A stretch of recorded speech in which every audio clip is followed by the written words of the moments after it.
నమస్తే కాద్రి న్యూస్ కి స్వాగతం. నా పేరు యశ్వంత్. ముందుగా హెడ్లైన్స్.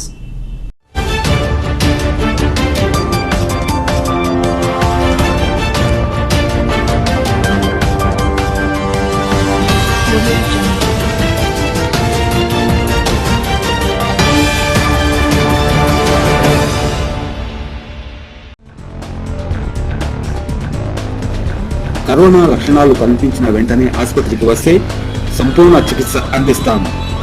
శాసనసభ్యుడు సిద్ధారెడ్డి.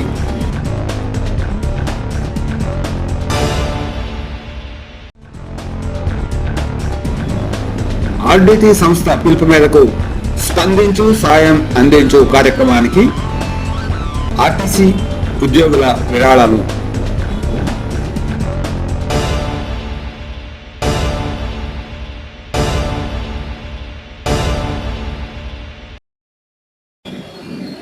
కదిరి పట్టణంలో కరోనా మహమ్మారిని ఎదుర్కొనేందుకు కదిరి ప్రభుత్వ వైద్యశాలలో 100 పడకలతో ఆక్సిజన్తో సహా రోగులకు సేవలు అందిస్తున్నామని, అదేవిధంగా ప్రభుత్వ మైనారిటీ బాయ్స్ హాస్టల్లో క్వారంటైన్ కేంద్రాన్ని ఏర్పాటు చేసి అక్కడ కూడా 100 పడకలతో కరోనా రోగులకు సేవలు అందించేందుకు సర్వం సిద్ధం చేసినట్టు సిద్ధారెడ్డి పేర్కొన్నారు. ఈరోజు ఆయన మైనారిటీస్ బాయ్స్ హాస్టల్లో ఏర్పాటు చేసినటువంటి క్వారంటైన్ కేంద్రాన్ని ఆయన సందర్శించారు. ఈ సందర్భంగా అక్కడి పరిస్థితులను, డాక్టర్లను మరియు రోగులను అడిగి తెలుసుకున్నారు. ఆయన వెంట కదిరి తహసీల్దార్ మారుతి మరియు ప్రభుత్వ వైద్యశాల వైద్యులు పాల్గొన్నారు. పట్టణ ప్రజలు అనవసరంగా ఆసుపత్రికి వచ్చి తమను అడ్మిట్ చేసుకోవాలని, గ్యాస్ పెట్టాలని ఒత్తిడి తెస్తే అది నిజమైన గ్యాస్ అవసరమైనటువంటి వారికి ఇబ్బంది కలుగుతుందని, కనుక అత్యవసరమైతే తప్ప ఆక్సిజన్ పెట్టడం సాధ్యపడదని ఆ విషయాన్ని ప్రతి ఒక్కరూ గుర్తించాలని అన్నారు. అంతేకాకుండా చిన్న చిన్న దగ్గు, జలుబు వంటి సమస్యలకు వెంటనే భయపడిపోవడం కూడా తగదని, మీరు డాక్టర్ను సంప్రదిస్తే డాక్టర్ సలహా మేరకు మిమ్మల్ని పరీక్షించి మీరు నెగిటివా పాజిటివా గుర్తించి వెంటనే అవసరమైన మేరకు అడ్మిట్ చేసుకోవడము లేదా హోమ్ ఐసోలేషన్కు సలహా ఇవ్వడము జరుగుతుందని, ఇంటి వద్ద హోమ్ ఐసోలేషన్కు అవకాశం లేని వారు ఇక్కడే బాయ్స్ హాస్టల్లో ఏర్పాటు చేసినటువంటి క్వారంటైన్ కేంద్రాలలో వారు చికిత్స పొందవచ్చునని ఆయన అన్నారు.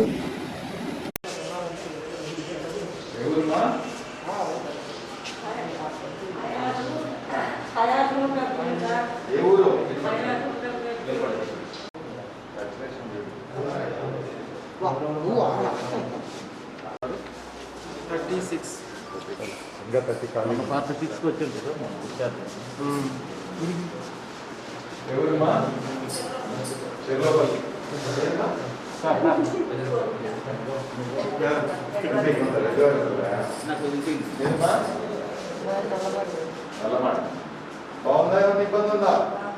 ఏమి ఇబ్బంది లేదు.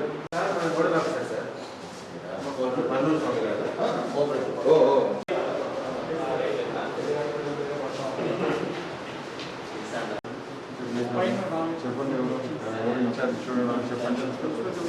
కూర్చోలేదు కూర్చోలేదు.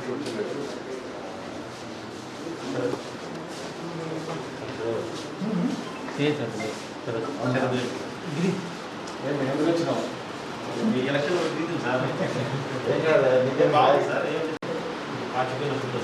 ఇక్కడిగా మనం మున్సిపాలిటీ వాళ్ళు వచ్చేసి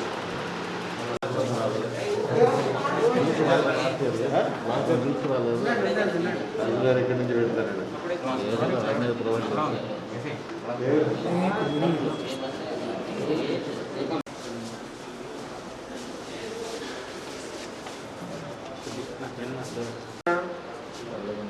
చల్లగా ఉందనే?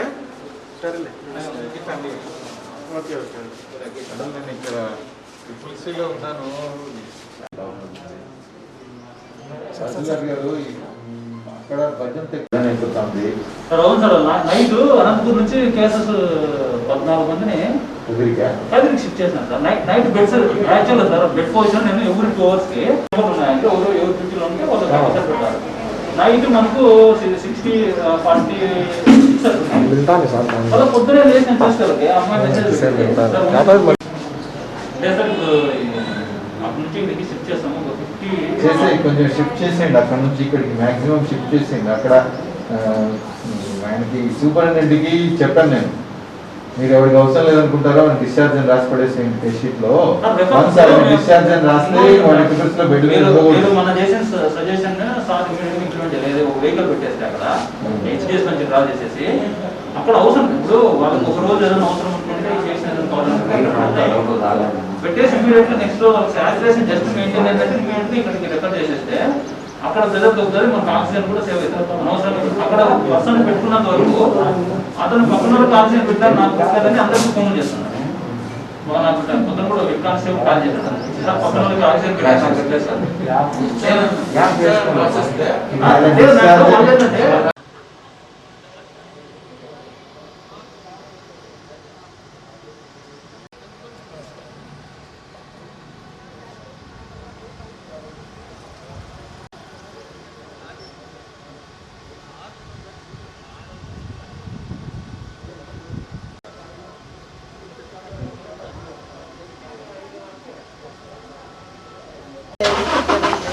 ఇంటికెళ్ళి ఎందుకున్నా మరి ఏం కాదు ఇంటికెళ్ళి అదే చూడు తెచ్చేసుకోండి.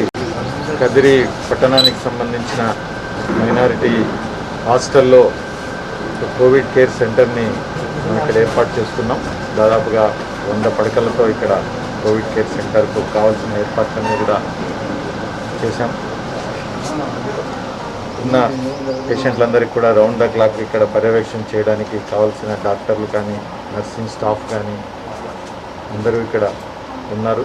మరి అదేవిధంగా కావాల్సిన టెస్టింగ్లు కూడా ఎక్స్రేలు కానీ కొన్ని రక్త పరీక్షలు కానీ ఇక్కడే చేసి అవసరమైన వాళ్ళని ఏదైనా ఆక్సిజన్ అవసరమైన వాళ్ళని ఏరియా ఆసుపత్రికి పంపడం, అన్నీ బాగుంటే హోమ్ ఐసోలేషన్లో ఇంటికి పంపించడం, ఏదైనా ఇండ్ల దగ్గర ఉండడానికి ఇబ్బంది అనుకున్న వాళ్ళు ఇక్కడ ఉండే ఏర్పాటు ఈ ట్రిపుల్-సిలో కోవిడ్ కేర్ సెంటర్లో చేస్తూ ఉన్నాం.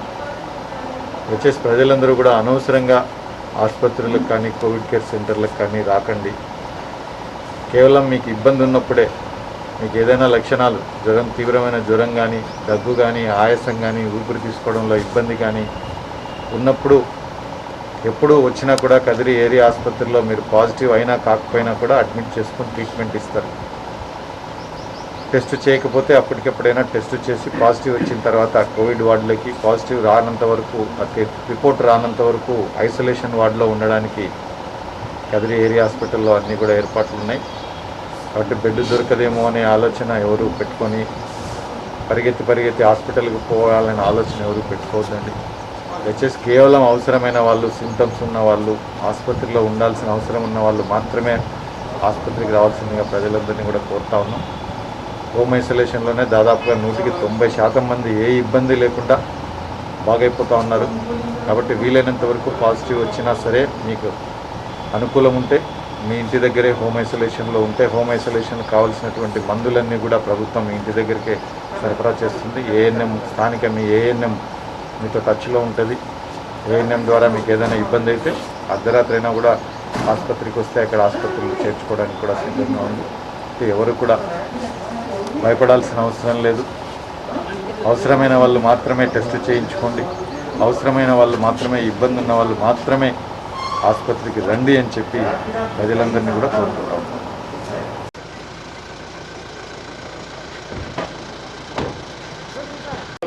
వాళ్ళకి చదువు నేర్పించుకోవాలంటే మేము రౌండ్ చేసుకుంటే మంచిది సార్. వాడి వరకు మేము చేసుకుంటాము. అప్పుడే మేము కలెక్ట్ చేసుకుంటూ రౌండ్ చేసుకుంటాం. ఇప్పుడు హౌస్ సర్జన్లు వస్తారనుకోండి, ఫైనల్ ఇయర్ అయిపోతుంది సార్. వాళ్ళకి ఏం నాలెడ్జ్ ఉంటుంది చెప్పండి? ఏముండదు.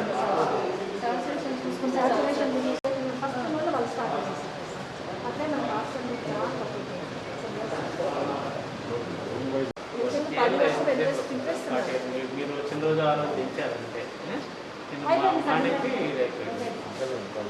పట్టిందానికి వాళ్ళు రెక్టిఫై చేయడానికి అంతలోపల ఇది ప్యారల్గా రన్ చేశారు. 8 సిలిండర్లు అయిపోయినాయి. చాలా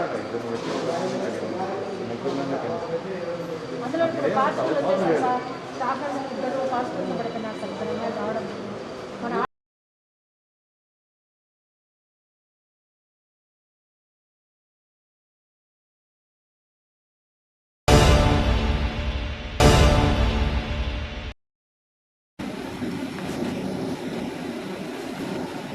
దేశవ్యాప్తంగా వివిధ రాష్ట్రాల్లో జరిగినటువంటి ఎన్నికల్లో వచ్చిన ఫలితాలపై మైనార్టీ మోర్చా భారతీయ జనతా పార్టీ రాష్ట్ర కార్యదర్శి మైనుద్దీన్ ఈరోజు స్పందిస్తూ చాలా శుభ పరిణామం అని ఆయన పేర్కొన్నారు.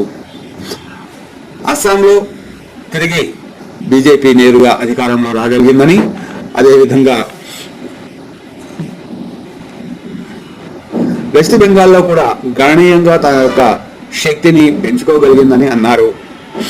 కేరళలో కాస్త దెబ్బతిన్నప్పటికీ ఓటింగ్ శాతం తమకు అనుకూలంగా లభించిందని అన్నారు. రాబోయే ఎన్నికల్లో ఆంధ్రప్రదేశ్లో కూడా ఘన విజయాన్ని నమోదు చేస్తామని ఆయన ధీమా వ్యక్తం చేశారు. కేవలం బీజేపీకి లేనిపోని భయాలను అంటగట్టి రాజకీయ నాయకులు తమ పబ్బం గడుపుకుంటున్నారని, ఆ పబ్బాన్ని ప్రజలు గుర్తించిన నాడు ఈ రాజకీయ నాయకుల యొక్క పార్టీలు పటాపంచలైపోతాయని ఆయన హెచ్చరించారు. भारत माता की जय। हमारे हिंदुस्तान के अंदर जो 5 स्टेटों के अंदर जो चुनाव चला गया है और इसका नतीजा कल का दिन आया गया है और इसके अंदर भारतीय जनता पार्टी 2 स्टेटों में जीत हासिल की गई है। एक असम, दूसरा पुदुचेरी। और पश्चिम बंगाल के अंदर जो ममता बनर्जी ने जिस इलाके से पोटी किया गया था उसके अंदर भारतीय जनता पार्टी जीत हासिल की गई है। देवेंदु जी ने जीत हासिल की गई है भारतीय जनता पार्टी। और इन लोगों को आंध्र प्रदेश स्टेट माइनॉरिटी मोर्चा खुशखबरी देते हुए और एक मुद्दे पर आवाज़ देना चाहती है। वो मुद्दा यह है कि भारतीय जनता पार्टी गम में खुशी महसूस कर रही है। जो पश्चिम बंगाल के अंदर ममता बनर्जी ने जो आज जीत हासिल की गई है वो जीत नहीं बल्कि अवाम के डर और खौफ से जीत हासिल किया गया है। जिस तरीके से स्टेट आंध्र प्रदेश के अंदर जो जगनमोहन रेड्डी साहब ने आंध्र प्रदेश के अंदर डर और खौफ के मारे इन लोगों को वोट दिया गया था और इन लोगों ने वोट भी छीना गया था। और इसी तरीके से ममता बनर्जी ने वहाँ पे डर के मारे इन लोगों को वोट दिया गया है और वो जीत हासिल किए गए हैं। और भारतीय जनता पार्टी बीजेपी के ज़रिए और ममता बनर्जी ने ममता बेगम जी बनकर आज कलमा पढ़ने का काम कर रही है। और इस माध्यम से देखा जाए तो ममता बनर्जी को मुकम्मल डर और खौफ महसूस हो रहा है कि 2024 चुनाव में जो लोकसभा के चुनाव में भारतीय जनता पार्टी और इसके अंदर पूरी एकदम ताकतवर पार्टी बन चुकी है। और पश्चिम बंगाल के अंदर इनडायरेक्ट भारतीय जनता पार्टी की जीत हासिल हुई है, क्योंकि 2016 चुनाव में भारतीय जनता पार्टी को 3 एमएलए सीट थे और 3 के बजाय आज 75 सीट के अंदर आज जीत हासिल की गई है भारतीय जनता पार्टी। और इसी तरीके से लगभग 60 या 70 सीटों में कम चुनाव से हार चुकी है। और हम भारतीय जनता पार्टी आंध्र प्रदेश माइनॉरिटी मोर्चा स्टेट खुशी महसूस कर रही है ताकि आंध्र प्रदेश के अंदर भी जिस तरीके से पश्चिम बंगाल के अंदर ममता बनर्जी को जो नतीजा मिला है और उसी तरीके से इस आंध्र प्रदेश के अंदर भी जगनमोहन रेड्डी को मुस्तकबिल चुनाव में इसी तरीके से नतीजा मिलेगा कर मैं उम्मीद कर सकता हूँ। और माइनॉरिटी मुस्लिम्स जो भी नौजवान हैं उन लोगों से मेरी गुजारिश है, भारतीय जनता पार्टी माइनॉरिटी नौजवानों को कितनी ही आले शान से इस्तकबाल कर रही है और इसके अंदर बढ़ चढ़कर आप भी भारतीय जनता पार्टी में दाखिल होए और दाखिला ले और इंशाअल्लाह आने वाले चुनाव में माइनॉरिटी मुस्लिम्स भी भारतीय जनता पार्टी के तरफ से लोकसभा में और स्टेट के अंदर एमएलए के सीटों में असेंबली में भी होंगे और इनके कदमों में और माइनॉरिटी मुस्लिम्स की आवाज़ भी भारतीय जनता पार्टी के तरफ से देंगे कर मैं पूरी उम्मीद रखते हुए भारतीय जनता पार्टी से गुजारिश करता हूं। और इसी तरीके से भारतीय जनता पार्टी एक सेकुलर पार्टी है और इसके अंदर जो भी आकर दाखिला ले सके और लेकर अपने अपने कौम के लिए अपने अपने मजहबों के लिए आवाज़ उठाएं। ये पार्टी ऐसी है जो भारतीय जनता पार्टी के सिवाय और कोई भी पार्टी नहीं है, बल्कि जो भी सेकुलर पार्टी कहने वाले वो हालांकि सेकुलर पार्टी नहीं है, बल्कि वो सिर्फ एक कौम के, एक मजहब के और एक फैमिली के, एक ख़ानदान के पार्टियां हैं। एक भारतीय जनता पार्टी ऐसी है हर एक कौम, मजहब, हर एक के तबके के लोगों में इस पार्टी के अंदर आवाज़ उठाकर कहने वाली पार्टी भारतीय जनता पार्टी है। और जो 2024 चुनाव में इंशाअल्लाह अल्लाह ताला मदद करेगा तो जो जनसेना के साथ भारतीय जनता पार्टी हुकूमत में आएगी और हमारी आवाज़, माइनॉरिटियों की आवाज़ सबसे ज़्यादा जो तेलुगु देशम पार्टी या YSRCP के पार्टी से कई ज़्यादा दुगने असेंबली में हमारी आवाज़ होगी। इंशाअल्लाह भारतीय जनता पार्टी से उम्मीद रखते हुए मेरी बात को ख़त्म करते हुए अस्सलामु अलैकुम व रहमतुल्लाहि व बरकातुहू। भारत माता की जय।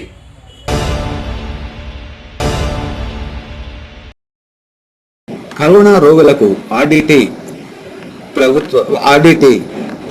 మెడికల్ ఆసుపత్రిలో ఆక్సిజన్ సేవలు అందించేందుకు అవసరమైనటువంటి ఆక్సిజన్ నిల్వలు సమకూర్చుకునేందుకు ప్రజలు విరాళాలు అందించాలని స్పందించు సహాయం అందించు కార్యక్రమాన్ని మ్యాంచో ఫెర్రర్ మరియు ఆయన సతీమణి విశాల ఫెర్రర్లు పిలుపునివ్వడంతో స్పందించిన కదిరి ఆర్టీసీ సిబ్బంది ఈరోజు రెండవ విడతగా తమ యొక్క విరాళాలను సేకరించి ఆర్డిటి సంస్థకు అందజేశారు.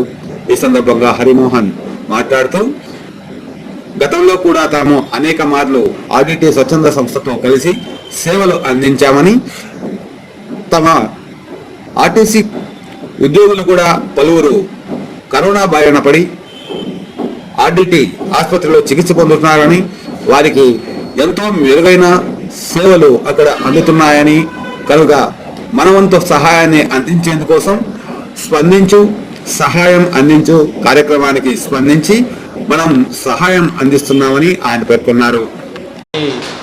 ఈ స్పందించు ఆక్సిజన్కి సహాయం అందించు అనేటువంటి విశాల మేడం గారి పిలుపునందుకొని మరి సంస్థ తీసుకున్నటువంటి నిర్ణయానికి అనుగుణంగా మరి ఆ సమాచారాన్ని మన కదిరి డిపోలో పనిచేస్తున్నటువంటి సూపరింటెండెంట్ హరిమోహన్ సార్ గారికి విషయాన్ని వెంటనే తెలియజేసిన తదుపరి మరి ఈ కార్యక్రమంలో చాలామందిని ఇన్వాల్వ్ చేయడం అనేది నిజంగా చాలా సంతోషించదగ్గ విషయము. మరి మొట్టమొదటిసారిగా 10,500 రూపాయలు వాళ్ళు విరాళాన్ని ఇవ్వడం జరిగింది. మరి ఈరోజు ముఖ్యంగా 35,132 రూపాయలని వాళ్ళు విరాళంగా ఇవ్వడం అనేది నిజంగా చాలా గొప్ప విషయం.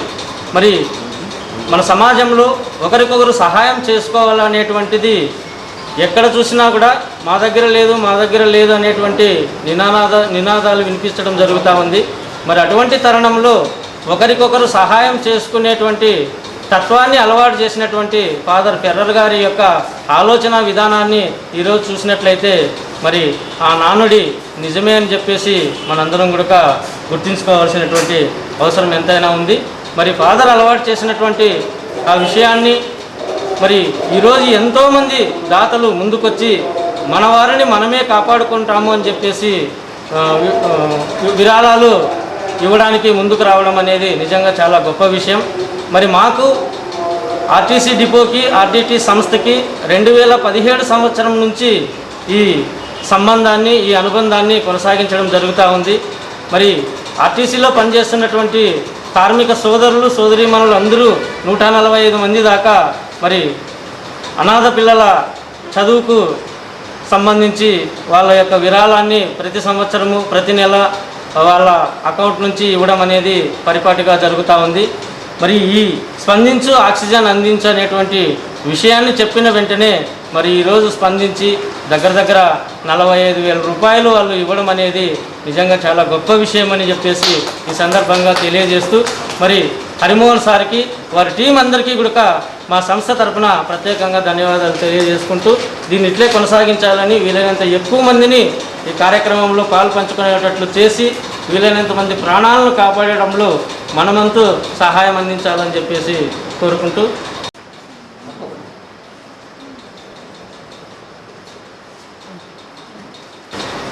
మేము ఆర్టీటీ సంస్థ మరి విశాల్ ఫెర్రర్ గారు మెసేజ్ ద్వారా ఇచ్చిన పిలుపుకు స్పందించి మరి మా సెక్టర్ టీం లీడర్ మిత్రుల కృష్ణయ్య గారు నాకు స్వయంగా ఈ విషయాన్ని తెలియజేయడం జరిగింది. ఆర్టీటీ సంస్థకు మేము గతంలో కూడా ఎన్నో సేవా కార్యక్రమాల్లో భాగస్వాములు అయ్యాము. మరి ఈరోజు ఈ విపత్కరమైనటువంటి పరిస్థితుల్లో మా వంతుగా కూడా ఒక ఆక్సిజన్కి 20,000 అంటే కనీసం మేము కూడా ఒక 2-3 సిలిండర్లైనా ఇచ్చి మా స్ఫూర్తితో ఇంకా 10 మంది తెలుసుకొని ఉద్యోగుల సంఖ్య ఎక్కువ కాబట్టి ప్రతి ఒక్కరూ 500 ఇచ్చినా తోచిన సహాయం చేసినా కానీ ఎంతో విలువైన ప్రాణాలు కోల్పోతున్న ఆక్సిజన్ లేకుండా బత్తలపల్లి హాస్పిటల్లో ఒక్కరు ఈ ఆక్సిజన్ వల్ల బతికినా దానికి మేము చరితార్థులమవుతామనే ఉద్దేశంతోనే మరి ఈరోజు ఈ సేవా కార్యక్రమంలో స్వచ్ఛందంగా పాల్గొంటున్నాం. మాకు వచ్చే అరాకొర జీతాలు అయినప్పటికీ కూడా ఎంతో పెద్ద హృదయంతో ఈరోజు ముందుకు వస్తున్నారు. ఒక్కొక్కరు 10,000 ఇస్తున్నారు, 5,000 ఇస్తున్నారు, 500 కూడా ఇస్తున్నారు. ఎంత ఇచ్చినామనేది కాదు ముఖ్యము, ముందుకు వచ్చి దానం చేస్తున్నామనే దాంట్లోనే మేమంతా దాన కర్ణులుగా ఫీల్ అవుతున్నాము. ఈరోజు మహిళా కండక్టర్లు మరి డ్రైవర్లు కండక్టర్లు అందరూ ఇస్తూ దీన్ని ప్రోత్సహిస్తున్నారు. ఆర్టీటీ సంస్థ మరి సేవా కార్యక్రమాల్లో ముందుంది. మా కండక్టర్ స్వయంగా ఫోన్ చేశాడు, చంద్రహాస నాకు ఇక్కడ ఆక్సిజన్ లేకుండా ఇబ్బంది పడతా అంటే నాకు ఇక్కడ ఆర్టీటీ హాస్పిటల్ బత్తలపల్లిలో చేర్చుకొని మెరుగైన వైద్యం అందిస్తున్నారు, గంటకు నన్ను పర్యవేక్షిస్తున్నారు, నాకు ఇటుకు వచ్చినాకనే నా ప్రాణాలు బతికాయని చెప్పేసి నాకు ఫోన్ చేస్తూ ఉంటే వాళ్ళ సేవకు నేను పాదాభివందనం చేస్తున్నాను. మంచి టిఫిన్ భోజనము మంచి మెడిసిన్స్ ఇస్తూ మనోధైర్యం కలిగిస్తున్నారు. నిజంగా వాళ్ళ సేవలు చాలా మంచి ప్రశంసనీయము. ఇంకొక ముఖ్యమైన విషయము, ఈ మధ్యనే మా డ్రైవర్లు నిన్న కూడా చలపతి డ్రైవర్ను మేము కోల్పోయినాము. నిన్నటి వరకు ఆరోగ్యంగా ఉన్నాడు, మరి నిన్నటినే మరి ఆ ధైర్యం కోల్పోయినాడు. నేను ఒకటే చెప్తున్నా, ధైర్యం కోల్పోవద్దండి. ఈ కరోనా ఏమీ చేయదు, మనోధైర్యమే మన మానసికమైన మందు. మరి డాక్టర్లు కూడా చెప్పేది ఒకటే, మీరు ధైర్యంగా ఉండండి, మరి మీ కుటుంబంలో వారికి కూడా ధైర్యం చెప్పండి అని చెప్తున్నారు. కనుక నేను ఆర్టీసీ ఉద్యోగులకు చెప్పేది ఒకటే, కరోనాను జయిస్తాము. మన ఫ్రంట్ లైన్ వారియర్స్గా ప్రభుత్వం గుర్తించకపోయినా సేవలు అందిస్తూ మరి ఈ విధంగా మనము కరోనా బారిన పడి ఇబ్బందులు గురి కావద్దండి. మీకు ఏ సమస్య వచ్చినా మా డిపో మేనేజర్ కానీ మా యొక్క అధికారులు కానీ ఏ కార్యక్రమాలు చేసేదానికి పోయినా ముందుగా ఉన్నారు. కాబట్టి ధైర్యం కోల్పోకుండా మీరందరూ మనోధైర్యంతో మరి డ్యూటీలు చేసి ప్రజా రవాణా సేవ కాకుండా ప్రజల కొరకు ఈ స్వచ్ఛంద సేవ కార్యక్రమాల్లో కూడా పాల్గొన్నందుకు మీ అందరికీ చేతులు ఎత్తి నమస్కరిస్తూ సెలవు తీసుకున్నాను. ఆక్సిజన్ సరఫరాలో లోపం ఉంది, దానివల్లనే చనిపోతున్నారు, ఇంకా కొంత మరణం మృదంగం అని చెప్పేసి కూడా కొందరు రాయడం జరిగింది. సో దాని గురించి మీకు ఆ డీటెయిల్స్ నేను చెప్పబోయే ముందు ఒక్కసారి మీ దగ్గర ఇంకొక డేటా ఉంచబోతున్నాను. 20 ఏప్రిల్ 1వ తారీఖున మన దగ్గర ఉన్నటువంటి డాక్టర్లు, అలాగే ఐసీయూ బెడ్లు, ఆక్సిజన్ బెడ్లు, నాన్ ఆక్సిజన్ బెడ్ల యొక్క పరిస్థితి, అలాగే 2021 ఏప్రిల్ 1 నాటికి మన దగ్గర ఉన్నటువంటి బెడ్ల పరిస్థితి, oxygen, ICU, non oxygen, doctors, staff నర్సులు, పారామెడిక్స్ అంతా కలిపి ఏప్రిల్ 1వ తారీఖున జిల్లా ఆసుపత్రి హిందూపురంలో ఐసీయూ బెడ్స్ 0. 2021 ఏప్రిల్ 1వ తారీఖున ఈరోజు 20+7 ఐసీయూ బెడ్లు ఉన్నాయి. అలాగే జీజీహెచ్ అనంతపురంలో 2020 ఏప్రిల్ 1 నాటికి 14 ఐసీయూ బెడ్లు ఉంటే ఈరోజు 39 ఉన్నాయి. ఇంకా కొన్ని ఎక్స్ట్రా కూడా యాడ్ చేస్తూ ఉన్నాం. అలాగే ఏరియా హాస్పిటల్ కదిరిలో 2020 ఏప్రిల్ 1 నాటికి 0 ఐసీయూ బెడ్లు ఉంటే 2021 అంటే కరోనా వచ్చిన తర్వాత మన 1 ఇయర్లో మనం ఏమేమి ముందస్తు చర్యలు తీసుకున్నామంటే 2021 ఏప్రిల్ 1 నాటికి కదిరిలో 20 ఐసీయూ బెడ్లు ఏర్పాటు చేశాము. అలాగే సూపర్ స్పెషాలిటీ హాస్పిటల్ 2020 ఏప్రిల్ నాటికి లేదు, అసలు లేనే లేదు. అక్కడ ఆక్సిజన్ బెడ్లు కాదు, హాస్పిటలే లేదు. దాన్ని ఇమీడియట్గా ఆపరేషన్లోకి తీసుకొచ్చాము. అక్కడ 49 ఐసీయూ బెడ్లు ఉన్నాయి. ఆ 49కి ఇంకొక 16 బెడ్లు నిన్ననే కూడా యాడ్ చేయడం జరిగింది. అంటే మొత్తం 55 ఐసీయూ బెడ్లు ఏర్పాటు చేశారు.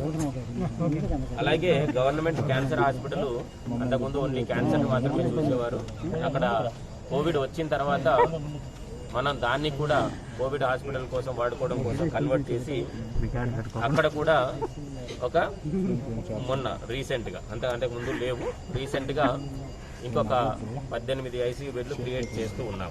అది ఈ రోజుతో రెడీ అయింది. అది కూడా అంటే 2020 ఏప్రిల్ 1 నాటికి అంతా కలిపి 14 ఐసీయూ బెడ్లు ఉంటే 2021 ఏప్రిల్ 1 నాటికి దాదాపుగా 130 పైన ఐసీయూ బెడ్లు క్రియేట్ చేశాము. అంటే 120 బెడ్లు ఐసీయూ బెడ్లని 1 సంవత్సర కాలంలో మనం కోవిడ్ వచ్చింది, దానికి ముందస్తుగా చర్యలు తీసుకోవాలి, నెక్స్ట్ రాబో కాలానికి రెడీ అవ్వాలి అని చెప్పేసి రెడీ చేసుకోవడం జరిగింది. అలాగే నాన్ ఐసీయూ బెడ్లు, నాన్ ఐసీయూ ఆక్సిజన్ బెడ్లు, నాన్ ఐసీయూలో 2 ఆక్సిజన్, నాన్ ఆక్సిజన్. నాన్ ఐసీయూలో ఆక్సిజన్ బెడ్లు జిల్లా ఆసుపత్రి Hindupuram, GGH Anantapuram, area hospital Kadiri, area hospital Guntakal, super speciality hospital, government cancer hospital ఎక్కడ కూడా ఒక సింగిల్ బెడ్ కూడా లేదు 2020 నాటికి. 2020 కరోనా వచ్చే నాటికి ఏప్రిల్ 1 నాటికి. అదే 2021 ఏప్రిల్ 1 నాటికి హిందూపురంలో 54, జీజీహెచ్ అనంతపురంలో 163, కదిరిలో 30, గుంటకల్లో 60, సూపర్ స్పెషాలిటీలో 140, క్యాన్సర్ హాస్పిటల్లో 147, మొత్తం 594 ఆక్సిజన్ బెడ్స్ని మనము కరోనా టైంలో క్రియేట్ చేసుకోవడం జరిగింది. అలాగే నాన్ ఐసీయూ, నాన్ ఆక్సిజన్ అంటే జనరల్ బెడ్స్, అంటే ఐసీయూ కాకుండా ఆక్సిజన్ కాకుండా ఉన్నటువంటి జనరల్ బెడ్లు కేవలం జీజీహెచ్లో 175 ఉన్నాయి. మిగతా ఏ హాస్పిటల్లో కూడా జనరల్ బెడ్స్ లేవు. అంటే జిల్లా ఆసుపత్రి హిందూపురం కానీ, ఏరియా హాస్పిటల్ కదిరి కానీ, ఏరియా హాస్పిటల్ గుంటకల్ కానీ, సూపర్ స్పెషాలిటీ కానీ, క్యాన్సర్ యూనిట్లు కానీ ఎక్కడ కూడా ఒక బెడ్ కూడా లేదు. జనరల్ బెడ్స్ 175 ఉండేవి. వాటిని మనం 2021 ఏప్రిల్ 1 నాటికి హిందూపురంలో ఒక 10, అనంతపురంలో 175 ఉన్న వాటిని 264 పెంచడం జరిగింది. అలాగే సూపర్ స్పెషాలిటీ హాస్పిటల్లో ఒక 111, తర్వాత క్యాన్సర్ యూనిట్లో ఒక 46 చేయడం జరిగింది. ఇది కాకుండా ఇంకా అడిషనల్గా కొంత పేషెంట్స్ ఎక్కువ వస్తున్నారని చెప్పేసి గత 2-3 రోజులలో సూపర్ స్పెషాలిటీ హాస్పిటల్లో ఇంకా 120 బెడ్లను కూడా మనం అదనంగా జనరల్ బెడ్స్ని క్రియేట్ చేయడం జరిగింది. దాదాపుగా 551 బెడ్లని మనం ఏప్రిల్ 1 నాటికి 430, తర్వాత ఈ 1 మంత్ కాలంలో ఇంకొక 120, 551 బెడ్లను మనం క్రియేట్ చేయడం జరిగింది. ఇది ఆక్సిజన్ బెడ్లకు సంబంధించి. అలాగే ఆక్సిజన్కి సంబంధించి ఏప్రిల్ 1, 2020 నాటికి మన దగ్గర లిక్విడ్ మెడికల్ ఆక్సిజన్ ట్యాంక్స్ ఉన్నటువంటి కెపాసిటీ ఎంత అంటే 0. ఆ రోజు నాటికి అసలు ఒక్క లిక్విడ్ మెడికల్ ఆక్సిజన్ ట్యాంక్ కూడా జిల్లాలో ఎక్కడ కూడా లేదు. అది జిల్లా ఆసుపత్రి హిందూపూర్లో 6,000 లీటర్ల లిక్విడ్ మెడికల్ ఆక్సిజన్ ప్లాంట్ని పెట్టించడం జరిగింది. అలాగే జీజీహెచ్ అనంతపురంలో 13,000 సామర్థ్యం ఉన్నటువంటి మెడికల్ ఆక్సిజన్ ప్లాంట్ని పెట్టించడం జరిగింది. అలాగే కదిరిలో 1,000 లీటర్లది పెట్టించడం జరిగింది. గుంటకల్లో 1,000 లీటర్లది పెట్టించడం జరిగింది. సూపర్ స్పెషాలిటీ హాస్పిటల్లో 13,000 కిలో లీటర్ల ఆక్సిజన్ ప్లాంట్ని పెట్టించడం జరిగింది. క్యాన్సర్ యూనిట్లో 6,000 కిలో యూనిట్లది పెట్టడం జరిగింది. అది కాకుండా ఇది మొత్తం అంటే ఒక సంవత్సర కాలంలో కోవిడ్ వచ్చిన తర్వాత 40,000 లిక్విడ్ ఆక్సిజన్ ప్లాంట్స్ని మనం ఏర్పాటు చేయడం జరిగింది. కేవలం ఒకే ఒక సంవత్సర కాలంలో, అంటే కొన్ని సంవత్సరాల నుండి జరగనటువంటి పనిని కేవలం 1 సంవత్సర కాలంలో మనం చేయడం జరిగింది. అలాగే ఇది ఆక్సిజన్ మనం దేశం మొత్తం చూస్తున్నాము, లేదంటే ఇతర జిల్లాలలో ఇతర రాష్ట్రాలలో ప్రాబ్లం వస్తుంది కాబట్టి మన దగ్గర అటువంటి సమస్య ఉత్పన్నం కాకముందే మనం రెడీ అవ్వాలని చెప్పేసి ఎక్కడైతే మెడికల్ ఆక్సిజన్ లేదంటే ఇండస్ట్రియల్ ఆక్సిజన్ ప్రొడ్యూస్ చేస్తున్నటువంటి యూనిట్స్, పాత యూనిట్స్ ఏవైతే ఉన్నాయో కొన్ని మూతపడిపోయి ఉన్నాయో అటువంటి వాటిని కూడా ఐడెంటిఫై చేసి వాటన్నిటినీ కూడా మనం గుర్తించి వాళ్ళకి ఎందువల్ల మూతపడ్డాయి, వాళ్ళకి ఏదైనా సపోర్ట్ చేస్తే తిరిగి చేయగలరా అని చెప్పేసి వెరిఫై చేసి వాళ్ళకి కావాల్సినటువంటి పర్మిషన్స్ కానీ లేదంటే కరెంటు బిల్లు పెండింగ్ ఉండడం వల్ల మూతపడిపోయి ఉంటే వాళ్ళకు కరెంటు బిల్లుని ఒక 2 సంవత్సరాల తర్వాత కట్టండి అని చెప్పేసి డిఫర్ చేయడము, లేదంటే ఇతరత్ర ఏదైతే వాళ్ళకి రావాల్సినటువంటి పర్మిషన్స్ ఉన్నాయో అవన్నీ కూడా క్షణాలలో తెప్పించి రాష్ట్ర ముఖ్యమంత్రి గారి ఆదేశాలతో క్షణాలలో ఆ పర్మిషన్స్ ఇప్పించి మనం సింగనమలలో చక్రాయపేట దగ్గర ఒక ప్లాంట్ని ఆపరేషనలైజ్ చేయడం జరిగింది. అది రోజుకు 8,000 లీటర్లు ఆక్సిజన్ ప్రొడ్యూస్ చేస్తుంది. అలాగే హిందూపురంలో వేదిక్ ఇస్పాట్ అని చెప్పేసి అది కూడా ఈరోజు ట్రయల్ రన్ చేయడం జరిగింది. రేపటి నుండి కంప్లీట్గా అది కూడా దాదాపుగా 10,000 మెట్రిక్ టన్నులు ప్రొడ్యూస్ చేస్తుంది. మనకు ఇది ఆక్సిజన్కి సంబంధించినటువంటి డీటెయిల్స్. మనకు బెడ్లు ప్లస్ ఆక్సిజన్ అంటే ఏమీ లేనటువంటి స్థాయి నుండి అనంతపురం జిల్లాలో ఒక వెనుకబడినటువంటి జిల్లాలో ఇన్ని ఒకే ఒక్క సంవత్సర కాలంలో ప్రభుత్వం ముందు చూపుతో సమకూర్చడం జరిగింది. డాక్టర్స్ 1/4/2020 నాటికి 125 మంది ఉన్నారు జీజీహెచ్ అనంతపురంలో. మిగతా చోట్ల ఎక్కడ కూడా లేరు. ఈరోజు జీజీహెచ్లో 261, అలాగే ఏపీవీవీపీ 118, డిఎంఎన్హెచ్ఓ ద్వారా అంటే పిహెచ్సిస్లో అక్కడ 174, ఆయుష్ ద్వారా 13, మొత్తం 566 మందిని తీసుకోవడం జరిగింది సంవత్సర కాలంలో. ఉన్నాయి ఇప్పుడు విశాఖపట్నం, విజయవాడ, లేదంటే గుంటూరు, తిరుపతి లాంటి పెద్ద పెద్ద జిల్లాలలో అక్కడ ఉన్నటువంటి హాస్పిటల్స్ కానీ అక్కడ ఉన్నటువంటి మ్యాన్ పవర్ కానీ చాలా ఎక్కువగా ఉంటుంది. వారితో సమానంగా మన దగ్గర కూడా కేసులు ఉన్నా కూడా మన దగ్గర తక్కువ మెడికల్ ఇన్ఫ్రాస్ట్రక్చర్ ఉన్నా, తక్కువ మంది డాక్టర్స్ ఉన్నా, కంపారేటివ్లీ లాస్ట్ ఇయర్లో ఎంత ఇంప్రూవ్ చేసుకున్నా కూడా ఇంకా కంపారేటివ్లీ తక్కువ ఉన్నా కూడా మన దగ్గర ఎఫిషియెంట్ మేనేజ్మెంట్ చేసుకోవడం ద్వారా మనం ఎక్కడ ఎటువంటి ప్రాబ్లం రాకుండా పేషెంట్స్ ట్రీట్మెంట్లో ఎటువంటి ఇబ్బంది కలగకుండా మనం ఎఫిషియెంట్ మేనేజ్మెంట్ ద్వారా తీసుకుంటూ వస్తూ ఉన్నాము. సో అంటే మనకంటే ఎక్కువ ఫెసిలిటీస్ ఉండి పెద్ద పెద్ద నగరాలు ఉన్న చోట కూడా డెత్ రేట్ అన్నది మనకంటే ఎక్కువగా ఉంది. మనం because of the efficient working of the doctors కావచ్చు, because of the proper management of the officials కావచ్చు, అన్నీ కూడా సక్రమంగా చెక్ చేసుకోవడం ద్వారా, ముందస్తు చర్యలు తీసుకోవడం ద్వారా ఈ డెత్ రేట్ అన్నది మనం తక్కువగా స్టేట్ యావరేజ్ కంటే కూడా తక్కువగా ఉంచగలిగాము. ఒక వీడియో క్రియేట్ చేసి దాని మీద జిల్లా యంత్రాంగం ఫెయిల్ అయిందని చెప్పేసి చెప్పండి అని చెప్పేసి వేరే వారికి మెసేజ్లు పెట్టేసి ఆ పంపించినటువంటి మెసేజెస్ కూడా నా దగ్గర ఉన్నాయి. అంటే కావాలని చెప్పేసి ఒక విధమైనటువంటి ప్యానిక్ క్రియేట్ చేయడానికి, లేదంటే ఏమీ లేనటువంటి ఇష్యూని ఏదో ఉంది అని చెప్పేసి చూపించేటటువంటి పనిలో కొందరు పని కట్టుకొని ఉన్నారు. అది కూడా ఎంక్వైరీ చేయిస్తూ ఉన్నాము. సో ఖచ్చితంగా ఎవరు దీన్ని ఇలా చేస్తున్నారు బాధ్యులు అన్నది ఖచ్చితంగా చూసి చర్యలు తీసుకోవడం జరుగుతుంది. బులెటిన్ ముగించే ముందు హెడ్లైన్స్ మరోసారి.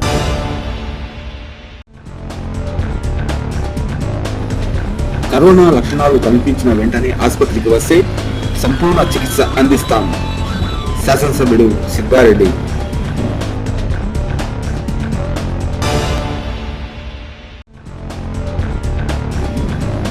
ఆర్డిటి సంస్థ పిలుపు మేరకు స్పందించు సాయం అందించు కార్యక్రమానికి ఆర్టీసీ ఉద్యోగుల విరాళాలు.